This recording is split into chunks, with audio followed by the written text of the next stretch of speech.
never knew what unconditional love was up until I had a kid.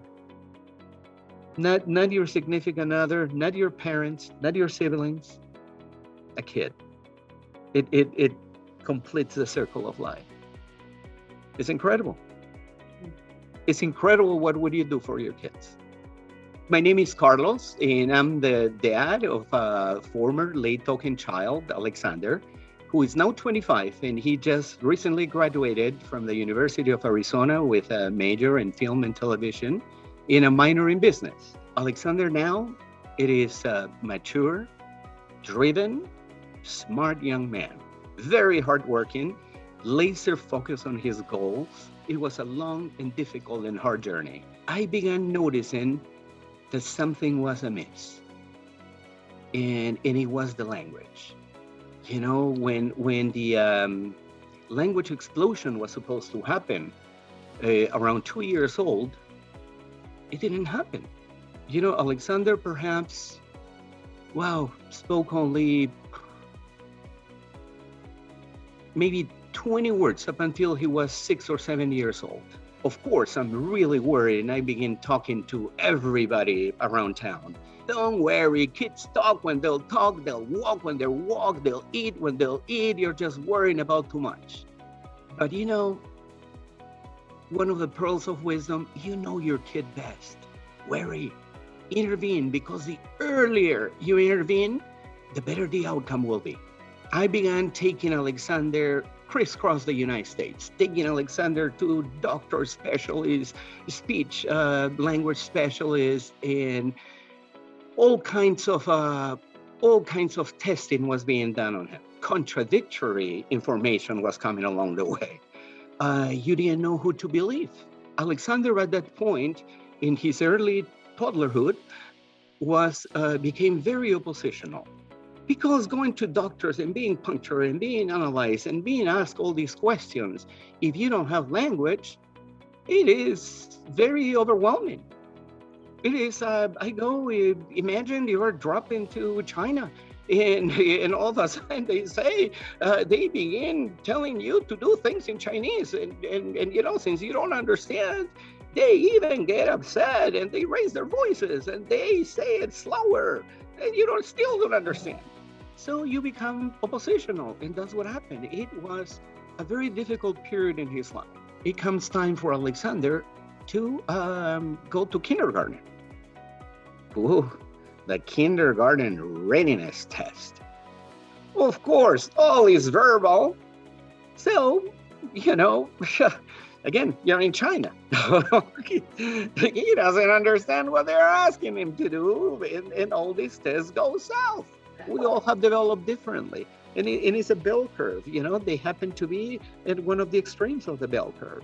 And that's why, you know, sometimes society looks at these kids differently. And it's, you know, it is heartbreaking. I'm telling you, which is, you know, you when they're bullying your kid, you want to go in and give them some of your peace. You know, with something I recall from another famous late talker, who was, by the way, bullied in school too, because he was very different. And that was Dr. Albert Einstein. He said, you know, people who follow the crowd will only go as far as the crowd goes. But he who doesn't would likely get to places that nobody has ever been before. That's pretty amazing. You know, that is, you know, that is my hope and my inspiration for Alexander. I think he's on his way. Middle school was hell. I remember one saying of Churchill. He said, you know, when you're going through hell, keep going. High school years, they're a bit better. And Alexander is becoming more and more independent. And now is the question, will he be able to handle, living on his own and being an independent person. College, that's the big question. I could tell Alexander is a 25-year-old that is way above in independent living than any other 25-year-old that I was when I was 25 years old, or that any other kid that I see at 25. He passed his driving test at the first stake. He's lived alone for 5 years.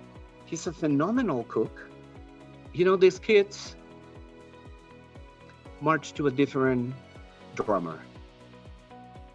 They play a different tune.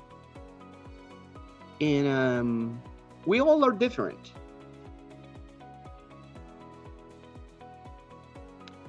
But if you embrace him, there's immense rewards, immense satisfaction. Alan Turing was the genius that winded up developing computers, and he did during World War II. And it was somebody said, it is the very people that nobody can imagine anything of that wind up accomplishing things that no one could imagine. It is that stuck in my head. It was amazing. Stay away from the naysayers. Stay away from negative people. There's enough people in the world that will embrace you. If you want your kid to succeed, nobody else is going to help him how you would help him. That's the advice for parents. Ain't no magic bullet, no magic juice. Hard work. It is. You got to work and you got to instill that in your kid.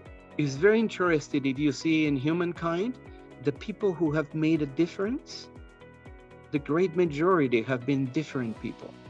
There's an old poem that goes like, you're about to have a kid and you are preparing for your kid.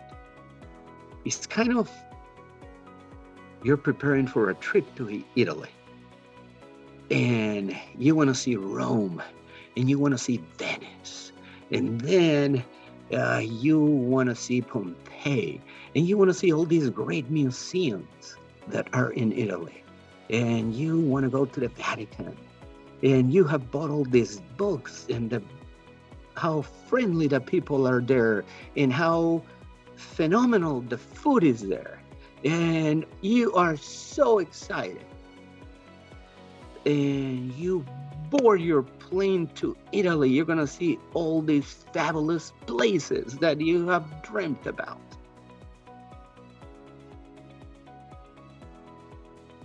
And then you land, and the pilot says, "Welcome to Holland." Jesus Christ, this is colder. It's the language I don't understand. This is not Italy. This is not where I was supposed to go. I don't like it here. I want to go to Italy like everybody else. This is horrible. There's a mistake. But if you cry, the tears won't let you see the beauty of Holland. There's tulips, there's windmills, there's Van Gogh, there's Vermeer. It's wonderful things in Holland. So that's a little bit of a story of being the parent of a child that develops differently.